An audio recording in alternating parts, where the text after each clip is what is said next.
We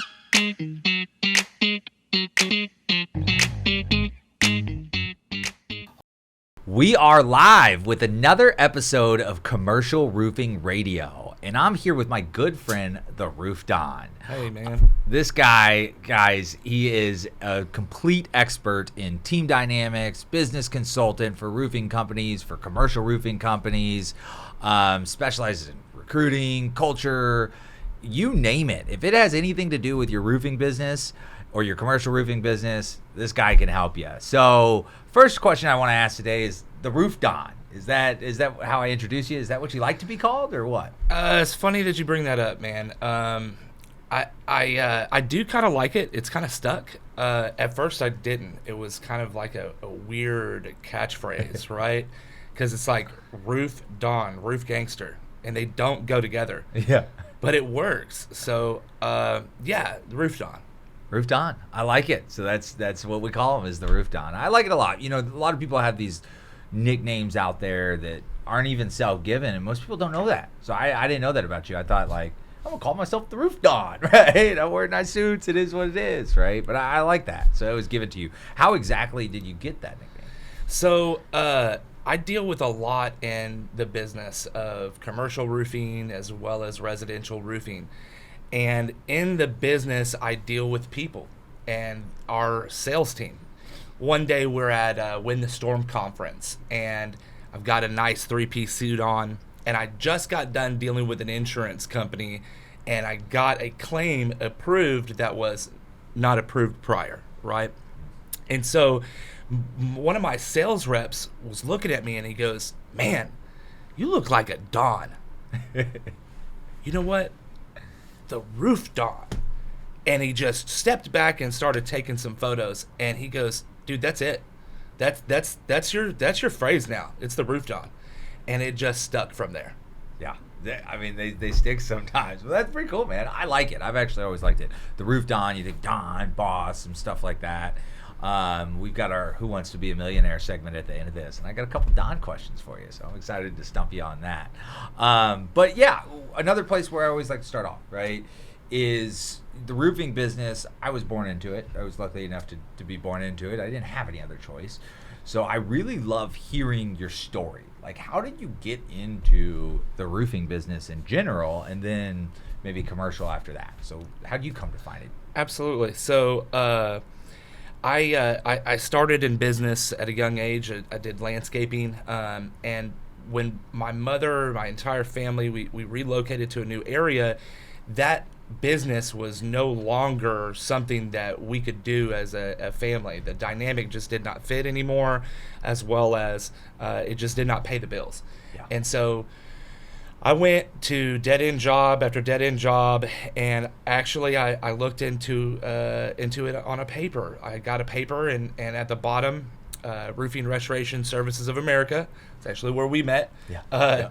Down at the bottom, there was this little thing that said, "Hey, you want to be a roofing all-star, right?" And I had worked on roofing crews before, and I'd seen the sales reps, so I knew they made good money. Yeah. But I always felt like that was a privileged position, maybe out of reach for me, right? Yeah. And so I took that leap of faith and went to this interview with our RSA. Yep. I was working at this small chicken joint in Lake Whitney, Texas, called Chicken Express. Yep. And it was at 10 o'clock at night when a friend showed up and was like, "Listen, you're going to go to the interview, period." I'm like, "All right, cool, whatever," right? So we load up in Delta 88 Oldsmobile and had to Waxahachie, right? Yeah. And I actually had to stay overnight because the CEO at that time wasn't able to meet with us all, as well as the VP. So we wanted to meet those people. We wanted to be involved in that type of interview. So with no gas and no money in my pocket, I slept on my buddy's floor, right? Wow. Next day showed up, and 1 out of 10 people, we all went up to Amarillo and started this dream that we call roofing and restoration. Yeah, I love it, man. That's really cool. So you went out completely on a limb. I mean, how old were you at the time? was it 18? 18. So you're 18 years old, and you're working at Chicken Express, which is a great chicken joint, right? It's not just some small one. It's amazing. They're sweet tea. I mean, come on. I'm not a sweet tea fan, but I mean, I'm telling you, I have friends that go there just for the sweet tea. It's killer. Like, yeah, and we're not sponsored by Chicken Express, but so that's how you know this is real. Like, go to Chicken Express, right? So anyway, all right. So you bundle into this car, you jump in. So how many of you and your friends were there, like riding in your Oldsmobile, driving to Waxahachie? Waxahachie from Lake Whitney, 3.5. Yeah, or so no, Lake Whitney. Okay, so first time it's really only about an hour. Yeah, from really Lake Whitney to Waxahachie, but the drive from Waxahachie, once I got the job, to Amarillo, that's a big one. Now that was a big drive, right? But out of the people that went to interview, there were only a few of us that were actually chosen. So there was a strict criteria. They needed people that had vehicles, that had the ability to go out and sell, as well as the drive and the stamina to be able to do it. Yeah. And let's just face it. If you set yourself against all of your peers, you may be one out of a lot of your peers that are successful, right? And so. Given that, that's kind of the fabric that we were cut out of in that little small town of Lake Whitney, Yeah. So. I love Lake Whitney. My aunt and uncle had a lake house there growing up, and we'd go to enjoy that area as well. So it's really cool.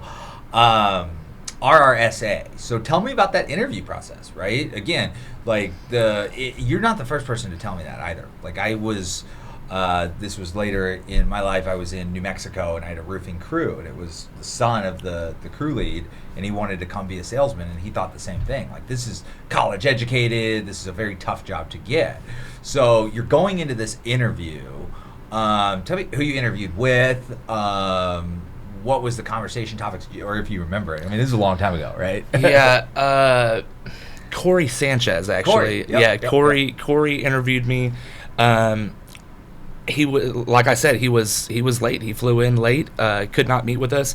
So I was a little irritated because my time was wasted. Yeah. But at the same time, I was trying to go after something that I had never even thought or dreamed of, right? And so with that, I was like, well, I'm going to do whatever it takes, right? That interview process was kind of scary, walking into probably the first rigid CEO that I've ever talked to before. Of course, big guy. Right? Really is. Yeah, it really is. He used to be a bull rider and rodeo guy and all this good stuff. I think bull rider, maybe a Brock rider, something like that. You know what's crazy though is that once you get to know him, he is such a family-oriented type guy. Absolutely. Like, after that interview, Corey would show up and pull Watt 100 out of his pocket and just give it to the sales reps that are sounds like a RoofDon move. Have a pen and a business card, right? Like, got a pen, you got a business card, and I got that from Corey. Okay, so I always keep a pen, always keep a business card on me, because in those sales events, I wouldn't be able to get a $100 bill or whatever, right? Yeah. And so I wanted that, right? And they drove a really awesome culture. They just really did. Yeah, that's awesome. That was very much a Marty thing. Marty used to always do that, right? Always very back much. in the day, who's got a pen? You get $100 if you get a pen, and it's just great culture, great company. So from there, you went to Amarillo. Okay, so Amarillo, I remember that storm. I remember the company. RSA, if you guys aren't familiar with them, they're a very large company, and I think they used to be a lot larger, but they're still around, and they do, back in the day, we'd call it sets, right? Yeah. You partner with a local company, you assume the identity. Some people hate it, some people love it. There's pros and cons. We're not here to talk about that, but it's a different name everywhere. I think in Amarillo they were FBI, isn't it? Francis Brothers Incorporated. I still am in Incorporated. contact with the owners of that name. I always liked it because it was FBI, right? Yeah. It's pretty cool, right? I'm here with FBI, right? So tell me about that. Tell me about your experience with your first hailstorm. So Amarillo was interesting. I actually went to the Cal Farley's Boys Ranch there in Amarillo. Yeah. So I had a lot of people that I knew already, and I started to tap into that. I didn't even have training before I hit commissions. So the first week that I showed up there, We were still waiting for sales manager to show up and all that good stuff because we're Always. 7 months into the storm after a holiday. So I just was like, you know what? I'm a salesman. I'm going to go out and just knock some doors and talk to people about their roof. And that's what I did. And, ended up hitting that commission really, really quick. Amarillo was a really great storm to learn off of. Yeah. Because you had hail, you had wind, and a lot of different roofing systems to pick from. Yeah. TPO, Torchdown, Duralast, EPDM, built up, and then into the residential, your shingles, your wood shake. Yep. And wood shake was a big deal. And that was a big hailstorm. I mean, it takes big hail a lot of times to damage commercial roofing or wood shake and things. I mean, I thought it was like, what, 2.5, I think? Yeah. There you go. That's all you need, right? So as you're going in here and you're selling, tell us like some of the strategies that you took on as I always like getting into the mind of a newcomer, right? Because it's always like, if I knew then what I knew now, I could have sold so much more. But there's another piece to that. If I had that hustle, if I had that drive, if I had that ambition, like, I mean, if we were all able to be in the mindset of leaving the Chicken Express, driving into the Oldsmobile, that first storm mindset with the knowledge from today, to combine that would be huge, right? Absolutely. So that's why I like to get in that mindset. Tell me about, your first time knocking doors, or you're like a job that you sold that you really enjoyed, or just an experience that you had. Yeah. In Amarillo? In Amarillo. Okay, Yeah. So I'll say that knocking doors in Amarillo was definitely challenging because we came into a 7-month-old storm, and so in that I feel that you really needed an edge, a competitive edge in that market to be able to be successful. Yeah. It was not easy, right? What I did was I teamed up with other sales reps and found out how crappy sales reps are at the door. Yeah. Because I would knock behind one of my friends and I'd get the door that they knocked on 20 minutes ago, and I legitimately did not see them knock the door. Yeah. And then they come back and they're like, Marquis, what's going on, dude? Like, I just knocked on this guy's door. He told me to screw off. And I'm like, I don't know what I said. Like, I just sold him, right? Yeah. And I feel like it's more of tailoring to each one of your customers and learning how to tailor to each one of those clients. And I had that growing up. So I felt like I was just plugging and playing that. Wow, that's awesome. So that's FBI. That's the Amarillo story. That's where you got started. Walk me through your kind of next steps into the industry. Did you stay with RSA for a while? Did you go work for a different company? What were the next few years like? So, as you said, RSA does a lot of sets. Yeah. And so I left Amarillo with a little money in my pocket, but I was still... It's hard to do as a new salesman. Oh, man. A man. lot of people that go out there and have a lot of success, and they still leave broke. And that's one of the most frustrating parts about the roofing business. So that's huge, man. I was close to broke. Yeah. Okay?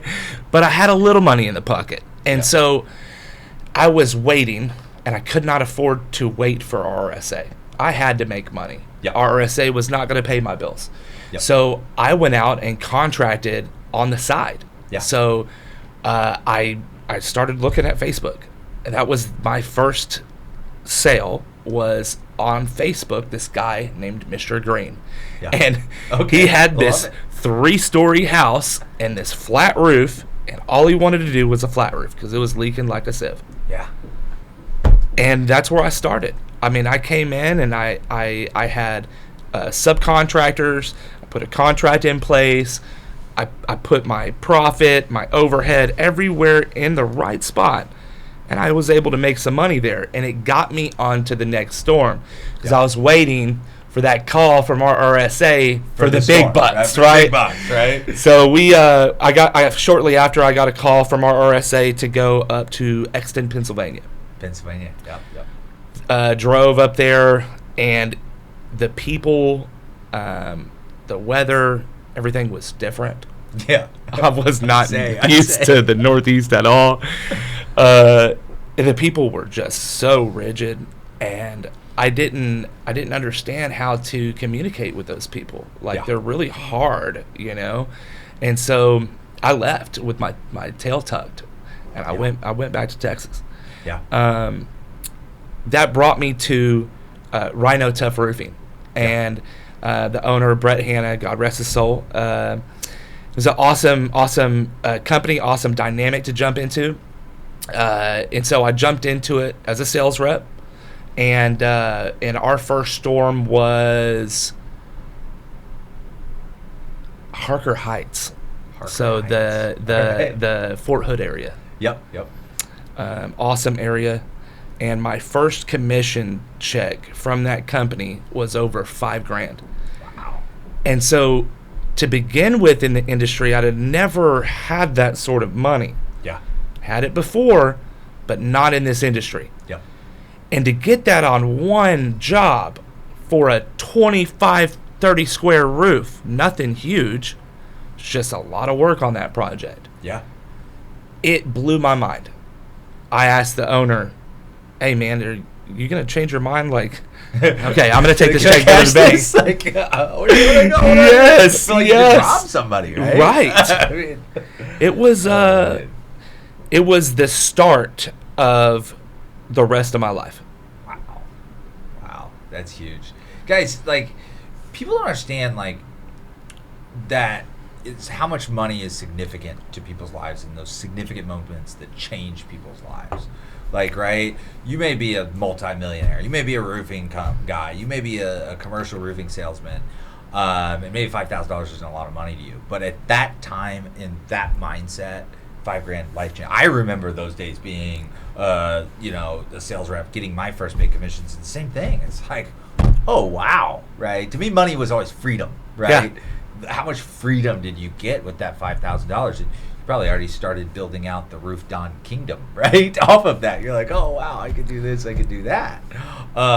That's awesome. I love hearing those early experiences with those significant life changes and making that money on that. So you've done, in your experience, you've sold a lot of commercial as well, right? And so tell me about your first commercial experience, your bigger jobs or your bigger jobs that you've sold. Like, that's always fun. We're commercial roofing radio. I like to get into commercial. I like to talk about it. And my experience in selling commercial was always starting with residential and then moving into commercial. So I love that you have that same experience. Absolutely. And that's kind of how my first commercial job went. Yeah. It was a residential style commercial property. Yep. So it was a shingled roof. And I forgot to incorporate waste. So my first commercial roof, I paid $87 to roof it. Now, $87, not a big deal. Not a big deal then, not a big deal now.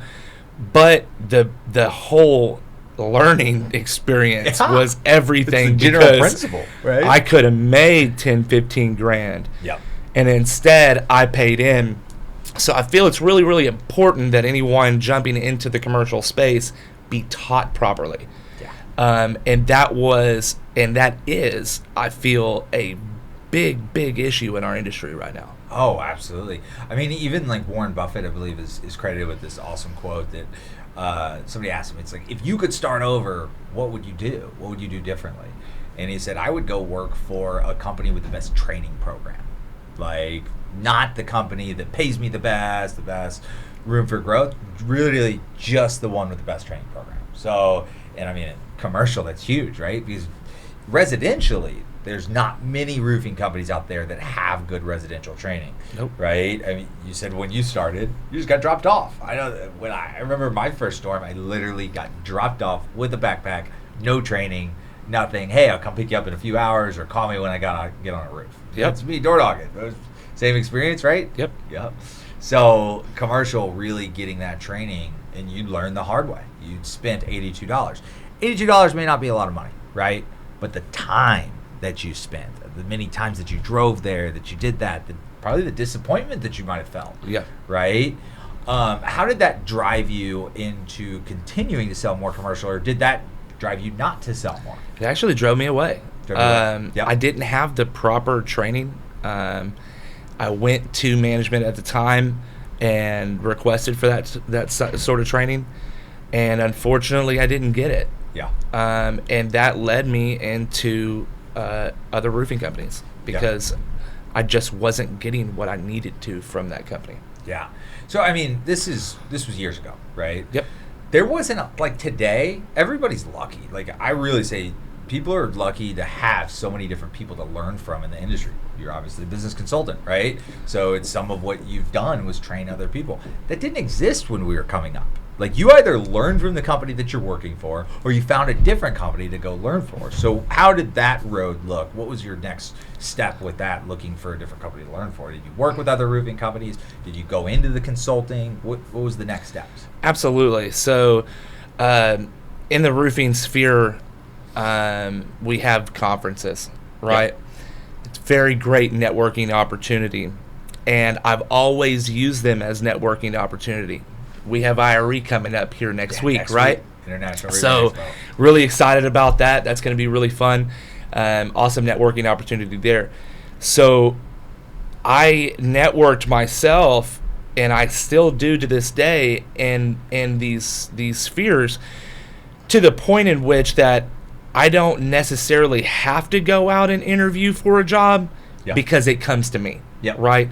Not to toot my own horn, but when you do it properly and you learn properly in this industry, or you want to learn, the willingness to learn, right, attracts people to you. And that's what happened. Next roofing company was Platinum Roofing and Construction, and that was down in San Antonio. Or excuse me, Legacy Roofing. Platinum was next.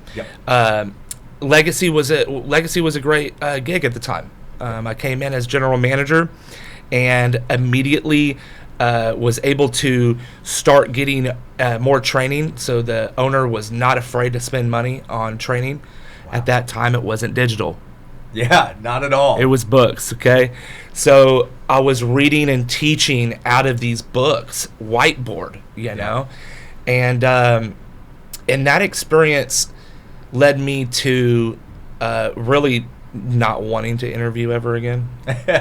Right? Yeah. And so and to this day, what I try to do is give 100% everywhere I'm at, even if I'm not in my business sphere, right? Yeah. Whether it's networking, whether it's with my family, what have you, I'm trying to give my all.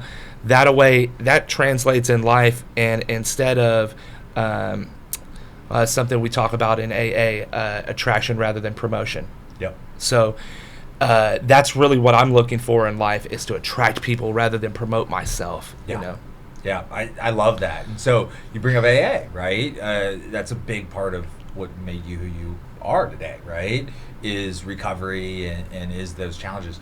Do you want to explain that? When did that happen? Was this around the legacy or Sure, absolutely not. I just started getting sober about 3 years ago. So it was really after I came to Houston. Not a lot of people know, my background, but I was a party guy. I really loved to party, and the drugs and alcohol took a really heavy sphere in my life with Platinum Roofing. So that was the next step after the legacy. It was because I had so much freedom and nobody watching me that I could do whatever I wanted to. That $5,000 worth of freedom. That's where it started, right? And so I got to the point in my life where I showed up from Denver or New York or wherever it was, and CPS was waiting for me. And I had been through this song and dance plenty of times. Every time I had cockily said, drug test me, I'm fine, right? This time, they asked for it. Wow. And I tested so high for drugs and alcohol that they kicked me out of my home. Man. And so at the age of 28, I'm coming home from being on the road for years, for my entire career, to want to stay in my home, to be kicked out. Wow. But it was my fault. And so I had to live with that, and that put me into the next roofing company. And I immediately got into drug and alcohol counseling, and I got through that, and the counselor was like, I think you got a problem with alcohol. I'm like, you're crazy. I'm a pothead, right? Yeah. And so she's like, no, you have had an issue with alcohol since you were 10 years old. Yeah. You should probably go to AA. And I said, okay, cool. So I went and got loaded at my buddy's bar that night. And he was actually my therapist. And he said, man, if you're really serious about this, I'm not going to serve you another drink. And I said, okay, I'm serious. I want to get my life right. Wow. So he took the whiskey he just made for me, and he poured it out, had me come back behind the bar, put me back into his little office, and that's where we sat for the next hour and a half talking about the steps of AA. Yeah, wow. And so that kind of led me into my life and business in recovery. And within the next year, I thought I was 10 foot tall and bulletproof, man. I'm sober. I got this. And I got married and relapsed. And so I use that. I feel like business, and I feel like sobriety, like you've got to use that relapse as a form of self-development. Yeah. And so I did, and I used that, and I'm not looking back, right? The way in which that I came about that, and the way in which that it's going now, is amazing. I couldn't wish for anything more. Actually, just celebrated 1 year this time around. Congratulations, man. Just a couple weeks ago, so I'm pretty happy about that. It takes a really strong individual, strong mindset, right, to be able to fall, get back up, but never look back on it, right? Or at least look back in a way that's going to drag you down further. So to have something like that drive you and make you do better and be more, that's big, right? That's the difference between like growth and just staying stagnant and failing over and over again. Like, it's okay to make mistakes. Just let that drive you forward. That's huge. And man, I didn't know all that about you, right? Yeah. I had no idea. So that's amazing. I'm proud of you. Good job. Thank you. That's great to hear. So many people struggle in the roofing business with that, right? Yeah. We're those type of people. We get paid a lot of money. I mean, and we don't have anything to do. Most of us are in our 20s. I know I was in my mid-20s, getting paid way too much money, spending it, partying, doing all that kind of lifestyle. And it seems like the majority of the people in the industry at least live that at some point and struggle with that, and they don't even get a chance to overcome it. So it's amazing that you have. It's huge. So that helped define you as a person, you would say? Yes. Yeah. So going from that, all of this time, how was the business before that, during that, after that? Is there any notable like wins that you had throughout that? Absolutely. Let's talk about that. Let's talk more fun wins and absolutely big roofs and things there. Right? So coming into sobriety, it brings promises, Yep. right? And so I'm not gonna like preach on all of that or anything, right? But one of them is financial freedom, right? And it's almost imperative that you go into sobriety flat broke or close to it. Yeah. And I kind of got into that because I spent all my money on drugs and alcohol. Yeah, you don't really have a choice, right? Right. So when I jumped into it, it was crazy, but it developed me personally into a way in which that I would have never dreamed before. My productivity, I thought, was amazing, right? Out of this world. I'm catching a cocktail at lunch, I'm doing stuff with the fellas, coming back, and I'm good to go. but I'm irritable, restless, and discontent always. Yeah. And that translates into business. People read that off of you. Yeah.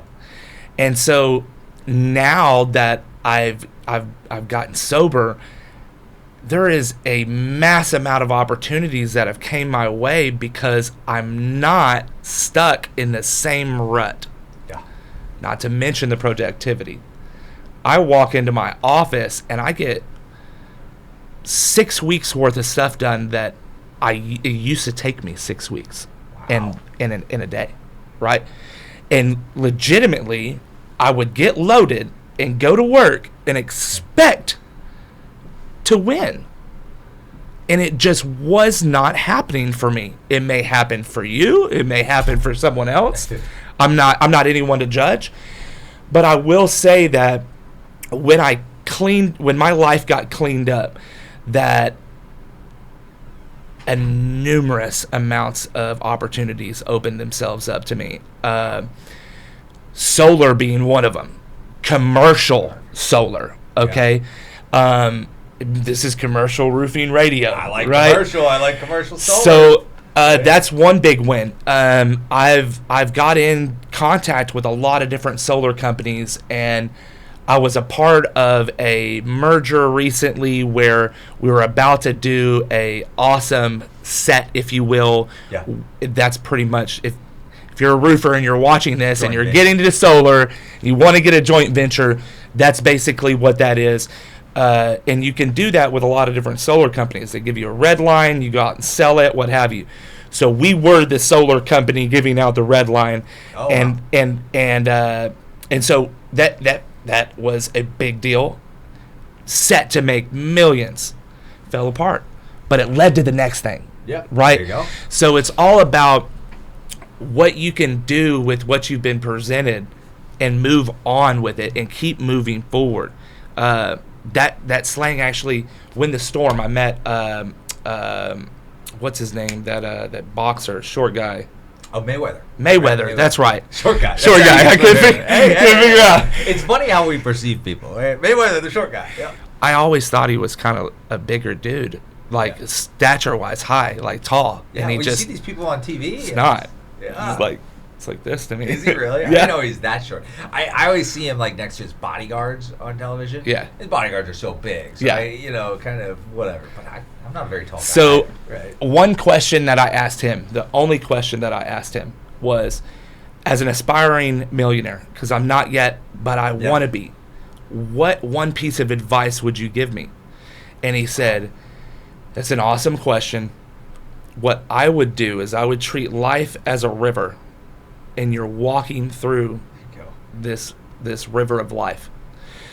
And each opportunity is a stepping stone, and you step on those stones. Now, each opportunity is not going to be for you. So if that opportunity fails, that's okay. Just jump onto the next stone, but keep moving. Because the moment that you stop moving is when you fail. Wow. That's profound. I would not have thought something like that's coming out of Mayweather's mouth. Right? I wouldn't have either. He gained so much respect from me after that. No way, you did for me just now. I was always a big fan of Mayweather. How do you not, right? You either love him or you hate him. And I do laugh at like the people that take shots at him and how his intelligence and the first time I ever completely illiterate. But this guy's coming out here with profound things. I'm like, that's a great way to describe it. Like, I think similarly with a ladder is what I see in my head. You're always moving up, right? Even if the rung comes out, you just keep moving up, right? But the river, I like it. And even the minute you said the river, I'm like, okay, this is pretty cool, right? And I can see it. I can see Mayweather saying that. That's huge, man. So that happened to you with the solar company, right? Or the solar conglomerate, this merger, this everything with all this opportunity. What was the next stone?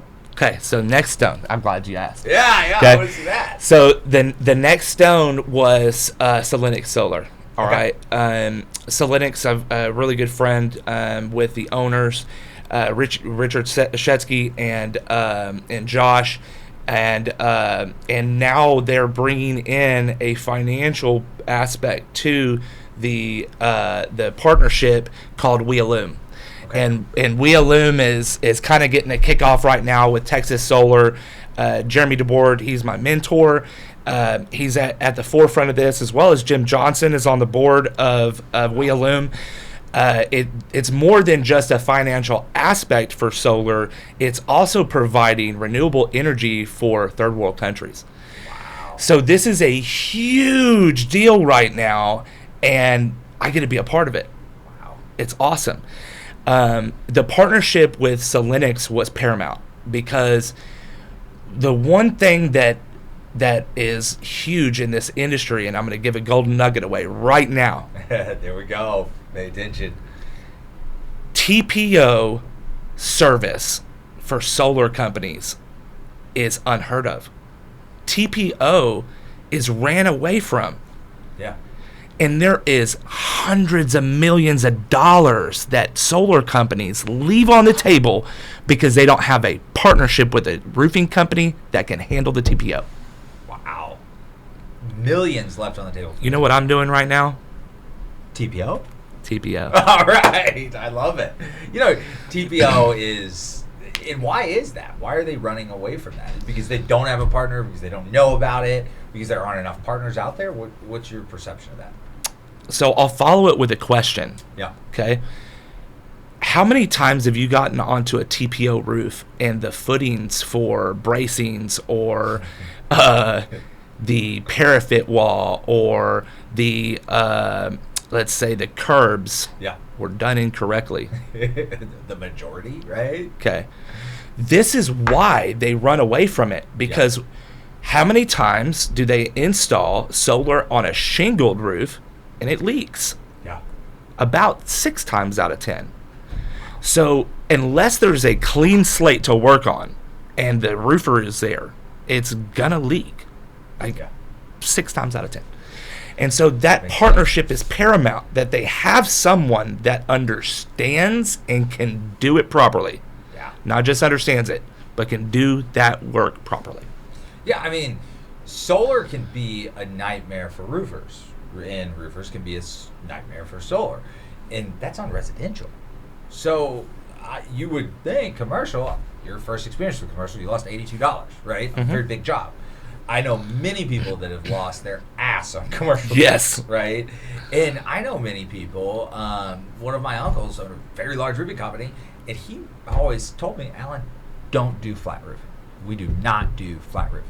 We're the largest storm restoration contractor in the nation, and we will not do flat roofing. Don't even do it. Don't even think about it. Don't talk about it. Because of fear, right? He was afraid of the liability that would come from TPO or from any real flat roofing.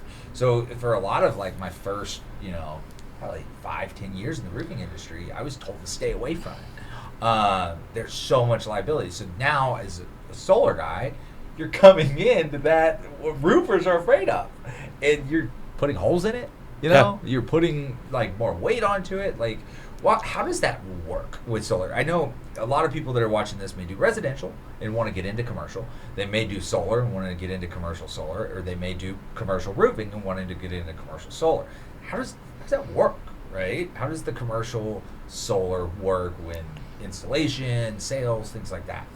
So just like roofing, commercial is a completely different aspect. And residential, a lot of the times you're going to have a client that you're going to pick up a check for a $20,000 job. They're going to hand you $10,000 of it, and they're going to bird dog you the entire way, right? Did you put the shingles on right? I see something flipped up over there. And they're just over you and hounding you the entire time. With commercial, it's completely different. Yeah. Generally, they're not up there, and or they don't want to get up there, and that's why they're paying you, right? Yep. And so you have more people that hand you $500,000 checks and just walk away and say, call me when it's done, right? They want that peace of mind of that service being taken care of for them, where they don't have to worry about it anymore. Now, the solar aspect of this is completely foreign to most roofing companies. Yeah. This is Greek, and it's going to continue to be Greek until we address this, right? So I feel it's awesome that you're bringing this up and that we brought this up on this show, because not a lot of people are covering the solar aspect of the roofing side of things, because it really, really does tie into what we do. As a commercial contractor getting into solar sales, you want to make sure that you're partnered with the right company. You can partner with a lot of different companies out there, and that's really going to determine how much you sell, how you produce the energy, as well as the pitfalls that come with each system, right? And so there are lightweight panels that are being made that are used specifically for TPO roofs, right? Oh, wow. And then there's these flowers that they've got that you put up, as well as solar farms. That's one thing that Solenic's working on right now is solar farms. And then also multifamily. Think about this. The owners of the property can buy solar and own their electricity. Yeah. And then get paid. Yep. I've thought of this before, and I've seen other people talk about it, and it's like, to me, it's like a no-brainer. I think that solar, personally, and sorry to all the solar people, right? Yeah. I don't think solar makes 100% sense in the residential space, right? There's a lot of benefits to it. There's arguments both sides of it. I see both ways. I'm very empathetic. That's how I am, right? So I see both sides when it comes to residential. But commercial, I think it makes more sense. Oh, yeah. Right? Multifamily is huge. It's like multifamily, the concept behind multifamily, you're buying property and renting it out to people. That's another thing that you can buy for your property and rent it out to the people inside. Isn't that just doing more of what you're already doing and making more money on top of it? Yes. Right? I like that's business, right? Yes. I like that. So that's big. So how would they go about that? Do you do training with solar? Like, tell me about what you get. So I don't personally, but Solenic's does. So Solenic's will host a training, and it just depends upon how big your company is or what have you. You can pay Solenic's to come in directly and train your company. They also host free trainings quite often, right? And what they'll do is they'll get into a nice venue, a hotel, what have you, and they'll just start a nice presentation. And it's really kind of like a podcast. I mean, cool. There's questions and answers back and forth. And it's kind of dry because it's energy, right? Yeah. So you gotta have your coffee, But if you really sit there and pay attention, you'll get the golden nuggets that you need, to move forward with that. The training is paramount. Like I won't even say that I'm a specialist with training, or even sales with solar, but on the service side, tearing it up. You got it. There you go. Which is really the hardest side. That's the product, right? It's the service. That's huge. That's awesome. Thanks for bringing that. Again, more stuff that I learned. I love that part about this. I get to learn more about you and what you're doing. What else are you doing right now? We're all the way up to today. Tell me about what you're doing, what the RoofDon is doing today, and let's get into that. Man, that's a complex answer. I'm a father for one. And so, a lot of people don't see that aspect of my life, the family portion or what have you. I'm a golfer. Yeah, I love golfing. That's what you were saying. I just got you some golf balls. Yes, love that. But really what I'm doing right now is I'm rebuilding a company. I had a nice little transition between the company I was working for prior and the one that I'm working with now. And really was the culture, because this industry has a culture deficit. Yeah. And so I wanted to go into a culture in which that I was supported, especially with my sobriety walk. Yeah. And so I walked in and I had an awesome conversation off of Facebook. Okay. Off Facebook. I got this job off of Facebook, not from anything else. Yeah. From my walk, he's been watching for years. Wow. And so we sat down, and he pitched me. I didn't like it. I pitched him. He didn't like it. You know, we went back and forth, got a contract. I didn't like it. Sent it back to the lawyer, redlined it, went back and forth until we were both happy. That is very unheard of in this industry. Yeah, that alone, I'm like, wow, that's shocking. So I have the contract I wanted pretty much in my drawer at my office. So what I'm doing for them is business development and management. A lot of companies lack in that aspect. Yeah. And so, you know, and I say him, the owner of Ryan Jean Construction, Brian Grosjean, his vision was and is very large, very awesome, family-oriented business. And so the vision was, look, I am between 5 and 7 million. We're manila folder files. Yeah. What do I need to do to get to 10 million, to get to 20 million?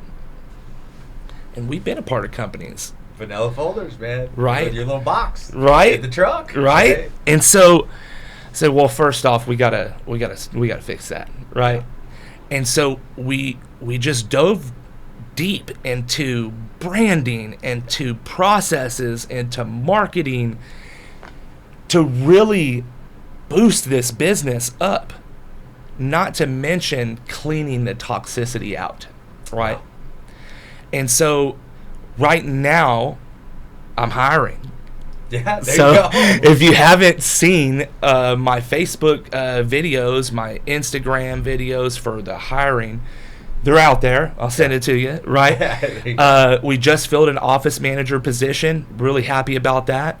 So we're about to go down here at noon, and I'm gonna start going through an estimate that I wrote yesterday and see if she can compare to that, because that's where her expertise was, is Xactimate. There you go. So it's like, hey, I want you to write an estimate. Let me look at my estimate. Let me see if I can't train you to be like this. Yeah. Right. Let's be better. Yeah. The admin doing the Xactimates. It's smart. You know, every business is different. And starting with the old school, I call it old school, right? The old school way of doing things. You got your magnet Let's call it the boards. Marty Haight way of doing things, Yeah, okay? Right. You got your magnet boards. You got your vanilla folders. There's nothing wrong with that. It works, right? Yeah. It's just technology innovates, right? And when it innovates, it allows you to do more with less, right? Yes. So it's like, again, a file box is what we used to carry in our trucks all the time, and it'd write on it, and all the files would go in it. But now this is your file box, right? Your cell phone is your file box. And with it, you can do so much more. And you think about what a salesperson can do with those tools in their hands. You can go from what would be normal selling 5-10 jobs a day, which is a lot, right? That's fresh storm numbers. Yeah. And that we used to always hit like back in the day. But it caps out because there's not enough efficiency, not enough time of the day. Yep. But now you can double, triple those numbers using the right tools at your fingertips. The right tools, right. So we set in motion the right process for our sales team. And we broke it down for our sales team so that they could see what they're responsible for. Yeah. Not just upon the interview, not just upon them coming in and working. Do they understand their role? Yeah. And so you have to constantly reiterate what you are doing as a company to help make their job successful and easier. And so that's what we did. We broke it down. Hey, roof inspection to this, every single step of the way. And we boxed it. Okay, this is your responsibility. This is office responsibility. This is production responsibility. Out of all these responsibilities, how many is yours? 4 out of 20. Yep. Now, if you were to do all of those, how much would you get done? Not a lot. Right. A lot of busy work, guys. A lot of busy work. I got a guy that turned in $160,000 in the last few days. Yeah. Wow. He's coasting. He's not even working hard. Like, the amount of structure that you can throw in helps, but not for everyone. Yeah. Right. And the reason why I say that is because this guy isn't even following my plan. I'm inputting all of his accolades. Yeah. Everything. Bring me $160,000 a week. Yeah. I'll input everything for you. You know, we up used to have a that certain all the point. time. Well, I mean, there's pros and cons about that, but I'm a big believer in, say you got 20 guys in an office, right? Your top 3, your top 5 guys, those are your workhorses. Yep. You do what it takes to make their life easier. Yes. Right? And this was not Marty that was telling me this. This was Tim Sheehan. Right? Yeah. You remember Tim Sheehan from Yep. RSA days. He's like, Alan, these guys, don't mess with these guys. These guys in the middle, these are the ones that you train, and you do everything you can to get them up to here. And these bottom 3 to 5, don't mess with them either because they're falling off. Right? Yeah. Hate to say that. Sorry if you're in the bottom 3 to 5, but work harder. Right? Yep. Try harder. So what about commercial? Obviously, I'm sure solar and that kind of stuff is in the, at least the plans for your company. Is commercial in the plans for this Ryan Jean Construction? Absolutely. So initially, that was one of the first things that was come to my mind because I do like commercial, as well as the sales manager that I hired does a whole lot of commercial. Yeah. So with that being said, I needed that reference. Yeah. It's very important to have reference. We don't have a whole lot of commercial reference. Very hard, yeah. So we're going to put what we have on there and be honest about it. And it's gained us jobs. Yeah. So partnerships is really important. So right now, we got Tropical coming down this month to come and train our sales team so that we're more versed on that product. Yeah, fluid applications, I love that. Making sure that we bring in as many people as possible. Right now, there's only 3 people, including my sales manager, that are allowed to do solar at our company. Yeah. Because the residential guys will waste 10 times the time on talking to your gatekeeper than your top salesman that really understands time management. Yeah. Define the roles for your business. You don't want guys going out selling things that they're not good at because of time management, things like that. So I love it, man. I'm gonna enjoy watching you. Enjoy watching Ryan Jean and Selenix. Am I saying it correctly? I'm gonna enjoy watching all that. Like, I can't wait to see all that. So I've got a segment that we like to do here. Obviously, you're a 90s guy, right? Yep. Born in the 90s like myself, so you're probably a big fan of it. Who wants to be a millionaire?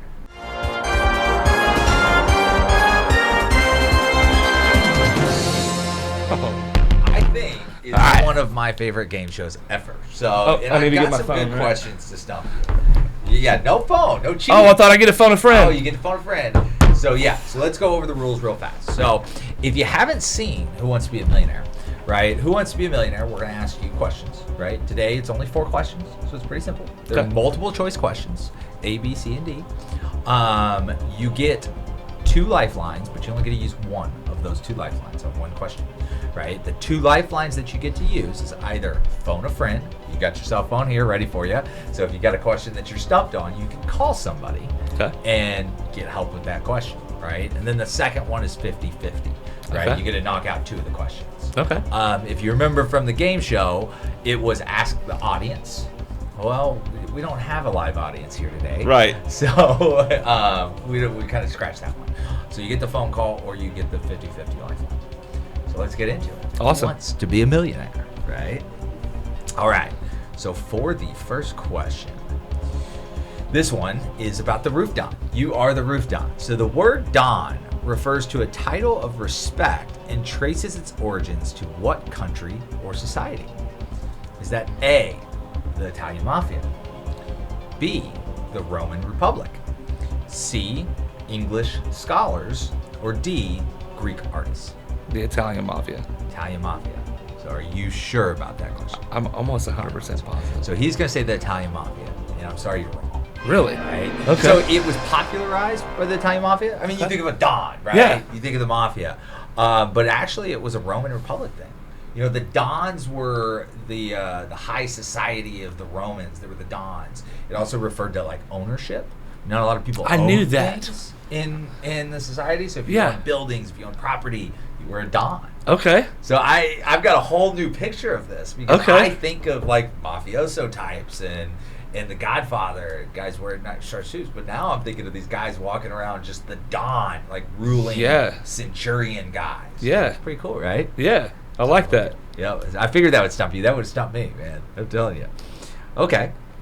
Here's another great one. So, you're a big private jet guy, right? Something people don't know about you. Right? Yeah. Private jet. So, you go Win the Storm, International Roofing Expo, the conferences, and you were telling me you're always showing up in a private jet. That's really cool. So I took that and I'm like, okay, private jet, we like commercial roofing. Private jet's big business, big fan of that, right?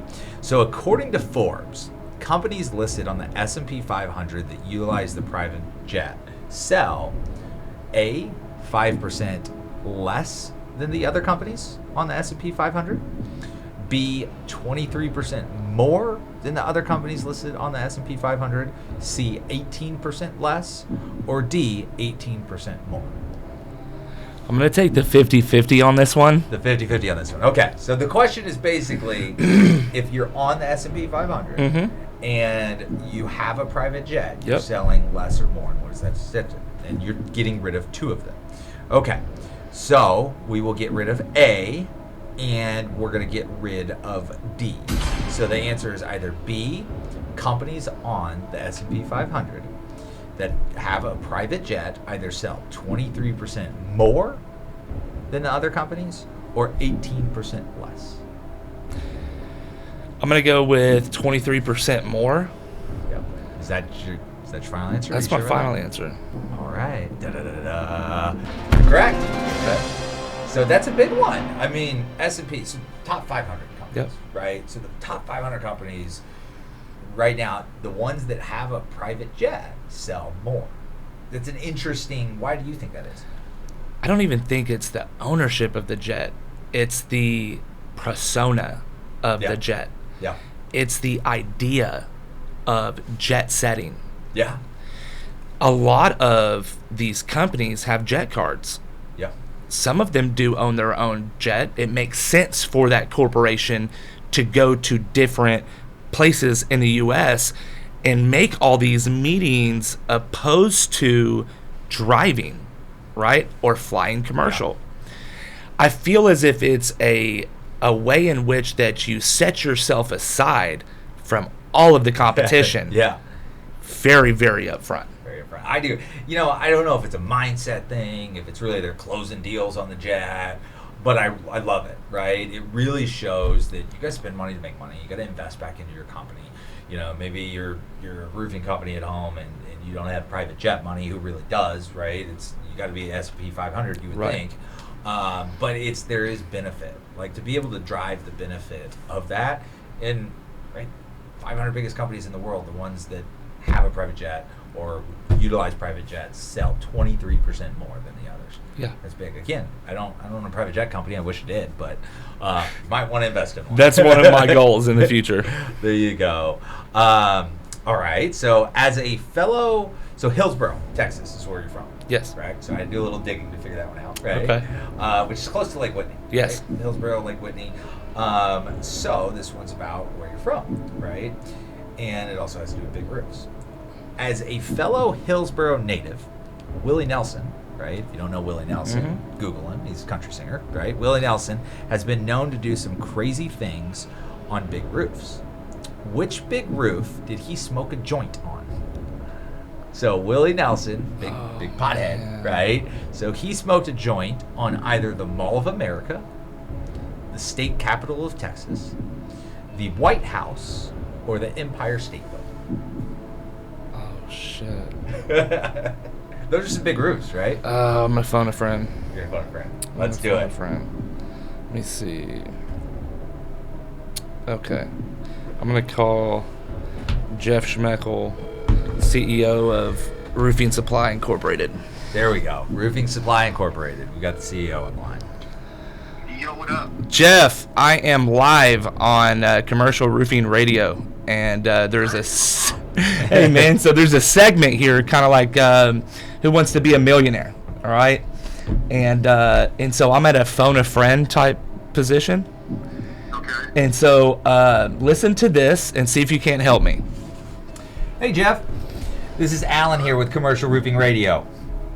Yes, sir. And so the question he's being asked is, he's a Hillsborough native. I don't know if you're familiar or if you know that, but Willie Nelson is also from Hillsborough. And he's been known to do some crazy things over the years. One of which was smoking a joint on a very large roof, right? Is that roof the Mall of America, the Texas State Capitol, the White House, or the Empire State Building? No. Did you get that? I'm sorry. I heard it on the roof of Mall of America. So Willie Nelson famously smoked a joint on a very large roof. Is that roof the Mall of America, the Empire State Building, the White House, or what was the last one? The White House or the Texas State Capitol, right? Marquis, brother, I wish I could help you out, but that one is going to be a total guess for me. Woo! All right. I'll holler at you here in a little bit, Jeff. Okay, man. Sorry, no. That's okay. So now I feel like it's like the do right, like okay. So low on this one. What commercial roof did Willie Nelson smoke a joint on? Yep, I All would America. think that he's got to have some room to walk around as well as the security to be able to do it. So I'm gonna X out the White House. Okay. And then I would think that the Empire State Building is really windy, right? So it's Hard to probably light going to it. be hard to light a joint up there. Yeah. And what was the other ones? The Mall of America or the Texas State Capitol? Mall of America. Mall of America. Is that your final answer? Final answer. You're wrong. Right? It is the White House. What? Yeah. Whoa, dude! Yeah, the White House. Talk about a big roof. I'd love to do the roof of the White House, right? It's huge. That is an iconic spot to smoke. Yeah. Only Willie Nelson, right? Holy You crap. Hillsborough guys. You guys get into everything. Right? Jeez. Right? Oh, man. That's a fun one. Okay. Here's another one. So, again, did some research. Found out you were born in 1992. Okay. Right? The third worst hailstorm in Texas history, like ever in Texas history, happened in 1992. I did not know that. Me neither. Right? Crazy hailstorm. It was 4.5 inches, grapefruit-sized hail, hit in Waco and Fort Worth. So it may have even hit in Hillsborough. This is Okay. the craziest thing about this stat that I was looking at. Okay. So in 1992, it was actually April 28th, 1992, 4.5 inch hail hit Hillsborough. Right? Now, how much damage did it cause? Was it A, $185 million in damage, B, $1.15 billion, C, $1.37 billion, or D, $972 million?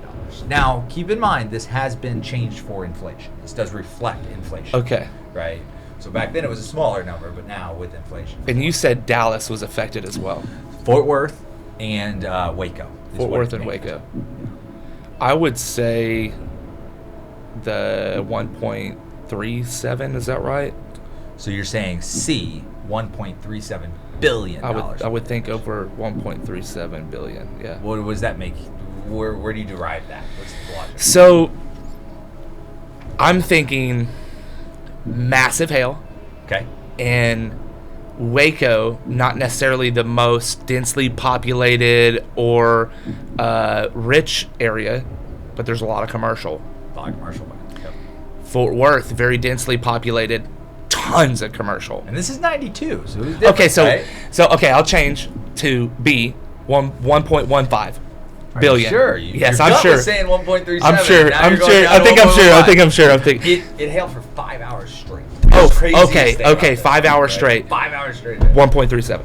1.37. Final answer? Yeah. You're correct. Okay. That's how I had to go into it. I was like, how did you just pull this one out? Yeah. 1.37 billion. Right? So what is that? That's 2 out of... So you got the second... Yep. 50%. So Two out of four. $500,000. 50%. $500,000. $500,000 man. Don't worry, I'll send it to you. Right? Would you rather a private jet or a half million? Right? Private jet. Man, well, it was a pleasure having you on the show. Thank you so much for having me. I'm really excited to watch the things that you're doing. I've always been a fan. Like, I always watch it and see the things that you're doing. So I can't wait to see the solar, Ryan Jean construction grow, and see you at the IRE next week. So Absolutely. It's gonna be a lot of fun. I mean, you motivated me. I'm going to do a podcast, and I started writing a book, man. So Perfect. Catch the What's the podcast. podcast name? How do we find that? Roofing on the Rise. It's located on Anchor, so it is a Spotify. I believe. So Spotify. you can- All right. So Roofing on the Rise. Check in. Hear more from him, about his guests. I'm excited. Thanks Thank again, you so brother.